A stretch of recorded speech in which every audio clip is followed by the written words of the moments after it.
नमस्कार, मैं रुपेश कुमार गुप्ता और आप देख रहे हैं जागरण न्यू मीडिया। आज हमारे साथ बात करने के लिए होंगी भोजपुरी की मशहूर एक्ट्रेस रानी चटर्जी। रानी जी, आपका जागरण न्यू मीडिया में स्वागत है। जागरण की मीडिया को और जागरण के दर्शकों को मेरा प्यार भरा नमस्कार। Thank you, thank you, thank you. सबसे पहले तो आपको सिंदूर की कीमत इस शो के लिए बेस्ट ऑफ लक। और ये शो जिस तरह मैंने आपने इंस्टाग्राम पर शो का प्रोमो शेयर किया था और बहुत शानदार लग रहा है। मैं जानना चाहूंगा सिंदूर की कीमत शो के बारे में। सिंदूर की कीमत दंगल पे आ रहा है और इट्स लाइक हस्बैंड वाइफ की स्टोरी है। और जब मुझे मौका मिला इस शो में एक अपीयरेंस करने का तो मैं बहुत एक्साइटेड हुई, क्योंकि शो बहुत प्यारा है और आजकल दंगल चैनल की धूम मची हुई है हर जगह पे। और सिंदूर की कीमत one of the best show है उस चैनल का। सो अपीयरेंस किया, एक्टरों के साथ सीन शूट किया, बहुत अच्छा लगा मुझे। जी जी। कुछ आपकी भूमिका के बारे में बताइए। I'm playing रानी चैटर्जी। एक फंक्शन है जिसमें वो लोग एक स्टार को इनवाइट करते हैं, बट जो सीरियल की लीड हीरोइन है मिस्टी, वो मेरी फ्रेंड होती है। तो मैं वहां पर जाती हूँ और परफॉर्मेंस करती हूँ और उसको नए साल की शुभकामनाएं देती हूँ और उसको थोड़ा सा मोटिवेट करती हूँ कि जो भी टेंशन चल रही है, वैसे भी सीरियल्स की एक्ट्रेसेस के साथ बहुत टेंशन चल रही होती है, तो उसको एक मोटिवेशन देकर आई हूँ मैं। तो इस तरह का सीक्वेंस मेरे साथ शूट हुआ है। वाह। शो के अन्य कलाकारों के बारे में बताइए, अगर कुछ आपने उनके साथ समय बिताया, कुछ मजेदार, अगर कैसा रहा वो काम करने का अनुभव, अगर आप कुछ बताना चाहें। सभी बहुत अच्छे थे, बड़े प्यारे थे, मुझे बहुत रिस्पेक्ट दी, सबने बहुत प्यार दिया, वेलकम किया बहुत अच्छे से। दादी माँ, नानी माँ और जो नेगेटिव कैरेक्टर्स थे उसमें से मेरे कुछ दोस्त भी थे सेट पर। तो मुझे बहुत ही अपना सा लगा, मुझे ऐसा बिल्कुल नहीं लगा कि मैं किसी नए सेट पे हूँ, अनजान लोगों के बीच में हूँ, ऐसा बिल्कुल फील नहीं हुआ। सबने बहुत प्यार दिया। रानी चटर्जी भोजपुरी का एक बहुत बड़ा नाम है, लेकिन इसके पीछे आपने मेहनत भी बहुत की है। अगर कुछ इस बारे में आप बताना चाहें। देखिए, मेहनत तो करनी ही पड़ती है, कैमरे के पीछे हो या कैमरे के सामने हो, और जब तक ऊपर वाला चाहेगा मेहनत करते रहेंगे। और मुझे बहुत खुशी होती है जब मैं अपने आप को देखती हूँ कि मैंने क्या अचीव किया और किस तरह किया। तो जब अपने मेहनत से आप कुछ चीज हासिल करते हैं तो वो आपको एक अलग ही कॉन्फिडेंस देता है। So I feel so good about myself कि मैंने एक मेहनत से एक जगह बनाई है। अपने स्ट्रगल को जब आप देखते हैं पीछे मुड़कर, तो क्या लगता है रानी जी, जब आपने शुरुआत की थी लगता था इस स्तर पर जाएंगे आप, या पहले से आप समर्पित थी कि मैं भोजपुरी फिल्म इंडस्ट्री में छा जाऊंगी? कुछ अगर उस बारे में बताना। नहीं, ऐसा कुछ भी नहीं था, दिमाग में कुछ भी नहीं था कि क्या होने वाला है, क्योंकि मैं अपने खानदान की पहली लड़की हूँ जो इस फिल्म लाइन में आई थी। और मेरी माँ का बहुत सपोर्ट रहा मुझे, उन्होंने हर कदम पे मेरा साथ दिया। स्टार्टिंग में तो ऐसा था कि मुझे बिल्कुल ये भी नहीं मालूम था कि किसी से मिलने जाना है तो मेकअप करके जाना होगा, क्योंकि मैं स्कूल गर्ल थी और मेरी लाइफस्टाइल बहुत ही जो नॉर्मल स्कूल गर्ल की होती है वैसी ही थी। तो मुझे ये भी नहीं मालूम था, तो हर एक चीज बारीकी से बारीकी चीज यहाँ पर सीखी मैंने। और मुझे लगा था कि फिल्म आएगी, कब आएगी पता नहीं क्या होगा, लेकिन टचवुड वो फिल्म बहुत बड़ी हिट रही और उसके बाद लोगों ने मुझे फिल्में ऑफर करना शुरू किया। एक्चुअली मैंने कभी कोई प्लान नहीं किया, मैं सिर्फ काम करती गई। इनफैक्ट तभी ये भी नहीं मालूम था कि भोजपुरी इंडस्ट्री अपने आप में एक बहुत बड़ी इंडस्ट्री बन जाएगी एक दिन। तो कुछ भी आइडिया नहीं था, बस काम करती गई और देखिए आज कहाँ पर हूँ। अच्छा, बहुत कम लोग जानते हैं कि आपका असली नाम कुछ और है, और वो भी बहुत दिलचस्प कहानी कि कैसे रानी चटर्जी आपका नाम पड़ा है। तो मैं चाहूंगा इस बारे में आप ही बताएं। ऑफ कोर्स मैंने कई बार जिक्र किया है इस बात का, और मेरे काफी फैंस भी जानते हैं। कई लोग नाराज भी हो जाते हैं, लेकिन ठीक है, मैंने हर चीज को अब लेना शुरू कर दिया है, negativity and positivity, because of this is a social side life. So बहुत ही इंटरेस्टिंग टॉपिक है, आई थिंक आपने भी सुना ही होगा। लेकिन मैं वापस से बता देती हूँ। मेरी फिल्म का मुहूर्त था, माय फर्स्ट फिल्म ससुरा बड़ा पैसा वाला, और मैं गोरखनाथ मंदिर पहुंची, पहला दिन, पहला शॉट, फर्स्ट डे मुहूर्त। तो हुआ यूं कि मैं वहां बहुत भीड़ थी, कम से कम 10,000 लोगों से ज्यादा की भीड़ थी, क्योंकि मनोज तिवारी जी बहुत फेमस थे उस वक्त और उनके गाने बहुत चल रहे थे। तो मनोज तिवारी जी जब सेट पे पहुंचे तो एकदम हड़कंप सा ही मच गया था। मीडिया वाले बहुत आए थे, उन दिनों प्रेस मीडिया हुआ करती थी, प्रिंट मीडिया। तो डायरेक्टर को लगा कि एक एक गाना मेरा शूट होना था। वो फिल्म अगर आपने देखी होगी, उसमें गाना है मंदिर के अंदर, आइल बानी हम दुआरी कैल बानी सोमवारी, अपन फैसला सुनाई ए बाबा नागधारी। इस गाने में एक लास्ट में एक शॉट देना था जहां मैं अपना सर पटकती हूँ कि मैं मर जाऊंगी अगर मेरे पति को ठीक नहीं किया। तो उस शॉट के लिए उन्हें फील हुआ कि शायद, because I am belong to Muslim family, मेरा रियल नेम है सबिहा शेख, तो उनको फील हुआ कि शायद इस शॉट के लिए ना शायद नाम सुन के प्रॉब्लम हो सकती है। तो वो मेरे पास आए, मम्मी के पास, और बोले कि देखो, और वो बहुत जल्दबाजी में थे, बहुत पसीने पसीने एकदम परेशान से, बिल्कुल भीड़ से निकल के आए थे, और कहा देखो वो शॉट लेना है, वो शॉट वहाँ बहुत जरूरी है लेना, अपना नाम मत बताना, हो सकता है कि वो तुम्हारा नाम सुन के शायद पंडित या मंदिर में कुछ प्रॉब्लम हो कि नहीं अलाउड करे वहाँ पे। तो मम्मी ने कहा ठीक है, तो हम क्या नाम बोलेंगे। तो कैरेक्टर का नाम था रानी उस फिल्म में। अच्छा। तो उन्हें कुछ समझ में नहीं आया, बोला कि फिलहाल तुम अभी रानी बोल देना, तुम्हारा कैरेक्टर का नाम भी रानी है, तुम रानी बोल देना।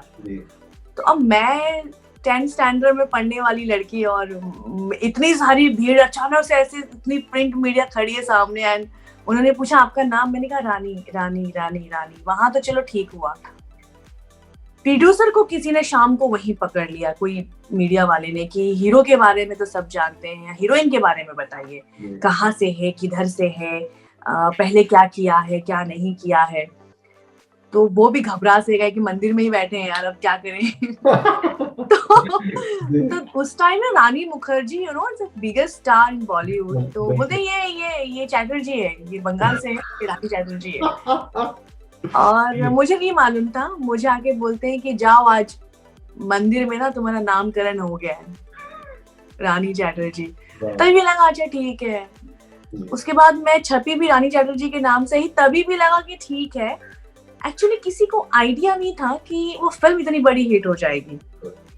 मम्मी को भी था कि पता नहीं आएगी नहीं आएगी, लोग देखेंगे नहीं देखेंगे, क्या पता है, बट इट्स अ डेस्टिनी। और मैंने उस नाम को एक्सेप्ट भी कर लिया जब फिल्म हिट हो गई, क्योंकि वो नाम मुझे गोरखनाथ में मिला था। तो मुझे लगा कि शायद इट्स लाइफ चेंज का भी एक होता है ना, ट्विनिंग होती है, ट्विस्ट होता है लाइफ में, तो शायद वहां जाना और वो अचानक से नाम मिलना।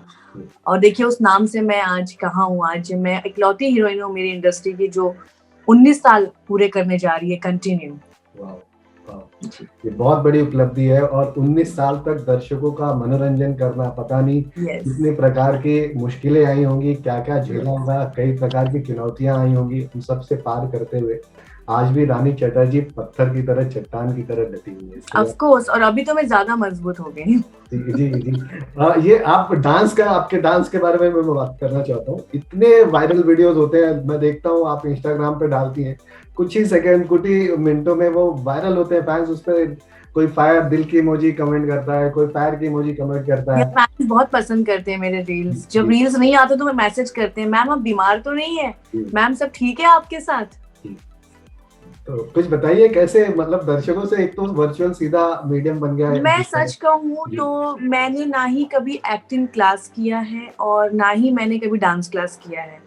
मैं सिर्फ बचपन में माधुरी दीक्षित की बहुत बड़ी फैन रही हूँ, आज भी हूँ। मैं सिर्फ उनको देखती थी टीवी में, और हम लोग का बचपन चूंकि आजकल के बच्चों की तरह बहुत रंगीन नहीं गुजरा है, हम दूरदर्शन वाले बच्चे हैं।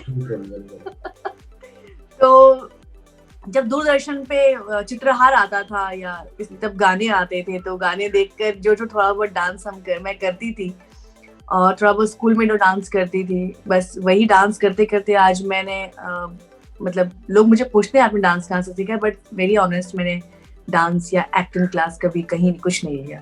पर आप डांसिंग के साथ साथ एक्टिंग और एक्सप्रेशन की भी क्वीन है, मतलब नाम जो आपका रानी है, आप यहाँ पर भी रानी, तो ये कैसे, अगर आप थोड़ा सा आई थिंक मैं माधुरी दीक्षित की फैन हूँ, उनको देख के तो कुछ सीखा, तो शायद इसीलिए एक्सप्रेशंस एंड जैसे माधुरी दीक्षित है, वो जब डांस करती हैं तो कई लोग बॉडी से डांस करते हैं, कई लोग दिमाग से कि हाँ नाचना है, लेकिन जब माधुरी दीक्षित डांस करती है उनका डांस डिफरेंट इसलिए लगता है, जो मैं फील करती हूँ वो दिल से डांस करती है। बिल्कुल, बिल्कुल, बिल्कुल। वो रिदम बिल्कुल, में घुस जाती हैं, वो मतलब ऐसा ऐसा ऐसा लगता है कि म्यूजिक नहीं बज रही है, बस उनका बॉडी ही रिदम पे नाच रही है। बिल्कुल, एकदम सही बात है। तो वही ऑब्जर्वेशन जो मेरी रही बचपन में उनको देखने की, शायद उन्हीं से मुझे मिला है, दैट्स व्हाई। वाह, वाह, वाह! अच्छा रानी, कोई भोजपुरी के अपकमिंग प्रोजेक्ट, इतने सारे फ़िल्में की हैं आपने और 19 बहुत सारी चीज़ों में प्रोजेक्ट्स हैं, चूंकि लॉकडाउन ने थोड़ा सा ब्रेक लगा दिया था, लेकिन उसके बाद जब प्लानिंग की मैंने कि क्या करना है, बिकॉज वेब सीरीज में मेरी 5-6 फ्लोर्स पे हैं, और अभी मेरी 2 फिल्में आ रही हैं, 3 फिल्में आ रही हैं। मेरा पति मेरा देवता है, और दूल्हा नाची गली गली एंड बाबुल की गलियां। ये 3 फिल्में मेरी अभी रिलीज पे हैं, और अभी आगे भी लाइनअप्स हैं। और अभी मेरा ये साल सबसे ज्यादा फोकस मेरा हिंदी इंडस्ट्री की तरफ है, क्योंकि भोजपुरी में मैंने बहुत फिल्में की हैं, भोजपुरी भी आती रहेंगी, बट इन दिनों मेरे पास हिंदी के प्रोजेक्ट्स ज्यादा हैं, तो मैं उसके लिए काफी एक्साइटेड हूँ। कुछ अगर बताना चाहें उनके बारे में? बिल्कुल, मेरा अभी टीवी शो शुरू होने वाला है दंगल पे ही, क्योंकि सिंदूर की कीमत में तो मैं नजर आ ही चुकी हूँ। एक और शो शुरू होने वाला है, और वेब सीरीज आ रही है मेरी, 5 वेब सीरीज मेरी रिलीज पे हैं। बस जैसे जैसे उसकी प्रमोशन शुरू होंगी मैं शेयर करूंगी। एक बार फिर से कोरोना की थर्ड वेव देख रहे हैं हम, बढ़ रही है।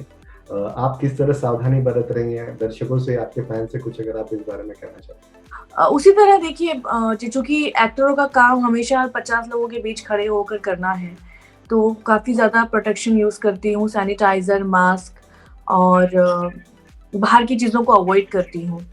शॉर्ट के मैं सिर्फ लोगों से इतना कहना चाहूंगी कि काम तो सबको करना है, बिना काम किए तो कोई रह नहीं पाएगा, क्योंकि अब थर्ड वेव आ गई है, तो अब लोगों के पास जेबें भी खाली हो चुकी हैं ऑलमोस्ट, तो घर बैठ के तो एंजॉय नहीं कर सकते हैं, काम तो करना है।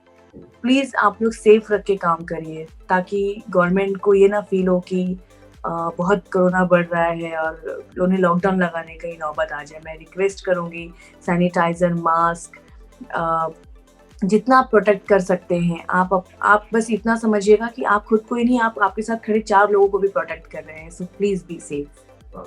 अच्छा रानी, चलते चलते 19 साल भोजपुरी फिल्म इंडस्ट्री की दी है आपने।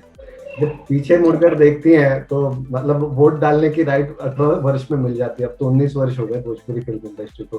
भोजपुरी फिल्म इंडस्ट्री में कितना क्या क्या बदला है, आप क्या क्या बदलना चाहती है? क्या प्रोड्यूसर या कुछ नया अगर आप ट्राई कर रही हैं, और भोजपुरी फिल्म इंडस्ट्री के लिए क्या चुनौतियां हैं? देखिए, बदलाव तो मैंने काफी कुछ देखे हैं, रोज कोई नए चेहरे देखने को मिलते हैं, फिल्मों में काफी बदलाव देखा है, और फिल्मों की टेकिंग में, कहानी में। लेकिन अगर मैं कुछ बदलना चाहूंगी, अगर कभी मुझे मौका मिला, तो मैं ये बदलना चाहूंगी कि मैं कुछ ऐसे प्रोड्यूसर्स ले आऊंगी जो सिर्फ एक्टरों को मौका दें। इस चीज की कमी मुझे हमेशा फील होती है। अक्सर हमारे गाने बहुत हिट होते हैं, क्योंकि हमारे इंडस्ट्री में सिंगरों की भरमार है, और वो सब अभी एक से एक हिट गाने देते हैं, बट एक्टिंग को लेके ना हम लोगों की बातें नहीं होती। एक्टिंग को लेके कोई भी इंडस्ट्री में मुझे लगता है कि रवि किशन के बाद, including me also and Rinku Ghosh, हम कुछ 2-3 एक्टरों को छोड़ के किसी और एक्टर की एक्टिंग को लेकर या परफॉर्मेंस को लेकर बात नहीं होती। तो कहीं ना कहीं मैं मिस करती हूँ कि जो हमारे जो प्रोड्यूसर्स हैं, वो सिर्फ सिंगर्स को एक्टर बनाने में लगे हुए हैं। दैट्स गुड थिंग, अच्छी बात है, हमारी इंडस्ट्री सिंगरों पे ही मैक्सिमम टिकी हुई है, बट मैं एक्टरों को भी मौका देना चाहूँगी। शानदार। चलते चलते अपने फैंस, दर्शकों से या व्यूअर्स से कुछ कहना चाहती हैं आप? इतना ही कहूंगी, guys, be safe, be positive, be strong, खुश रहिए, खुश रखिए लोगों को, और हमारी फिल्में देखते रहिए, हमें ऐसे प्यार देते रहिए। मेरी एक रिक्वेस्ट है आपसे, अभी आपने कुछ लाइनें गाई थी, तो मैं चाहूंगा कि आपका फेवरेट, पसंदीदा ऑल टाइम गाने जो जब भी अच्छे समय बुरे समय आप गाती हैं, अगर वो आप गा करके खत्म करेंगे तो बहुत अच्छा लगेगा। हिंदी या भोजपुरी, दोनों में से कोई जो भी आपको लगता है कि ये गाना मेरा सबसे पर्सनल फेवरेट है।